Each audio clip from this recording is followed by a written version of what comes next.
গত যতগুলো world cup খেলেছি এক্সেপ্ট 2014 সালে আমরা কোনো ওয়ার্ল্ড কাপে তেমন বলার মতো কিছু করতে পারিনি।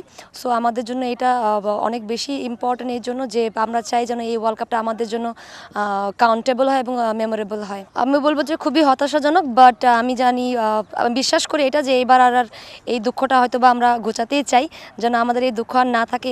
দল যেভাবে খেলে আসছে এবং গত ওয়ার্ম আপ ম্যাচটা যেভাবে খেলেছে পাকিস্তানের এগেনস্টে, সবাই অনেক ভালো একটা শেপে দেখেছে এবং সবার ভিতরে যে এনার্জি বা ম্যাচ জেতার যে ক্ষুধা বা বলবো যে প্রত্যেকটা প্লেয়ার একজন একজনকে যেভাবে ব্যাক করেছে মাঠে, ব্যাটিং ইউনিট অনেক ভালো করেছে, ভালো একটা স্কোর দাঁড় করেছিল, বলাররা অনেক ভালো বেশি আমি বলবো ব্যাকআপ দিয়েছে, ফিল্ডাররা তো অসাধারণ করেছে। সোফার সব কিছু মিলে যদি আমি চিন্তা করি টিম অনেক ভালো একটা পজিশনে আছে রাইট নাও এবং স্কটল্যান্ডের এগেনস্টে সবাই রেডি, বলবো জয়ের জন্য আমরা মাঠে নামবো। আমরা স্কটল্যান্ডের সঙ্গে যতবার খেলেছি ততবার আমরা আসলে উইন করেছি, সেটা আমাদের বলবো যে একটা গুড সাইন বলবো। বাট তবুও বলবো যে কোনো টিমকে লাইটলি নেওয়ার কোনো অবকাশ নেই, কারণ প্রত্যেকটা টিমে এখানে সেম ক্যাপাসিটি নিয়ে এসেছে এবং সবার ভিতরে সেম ক্ষুধা আছে যে সবাই ম্যাচ উইন করতে চায়।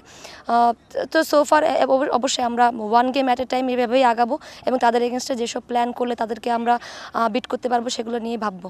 বলবো এটা অন্যরকম একটা অনুভূতি, 100তম ম্যাচ খেলার আসলে অনুভূতিটা অন্যরকম, অনেক বেশি খুশি বলবো যে হ্যাঁ, এবং অনেক সময় আসলে অবাকও লাগে, মনে হচ্ছিল যে এই হয়তো বা কেরিয়ার শুরু করেছে এবং দেখতে দেখতে প্রায় 100টা ম্যাচ হয়ে যাচ্ছে।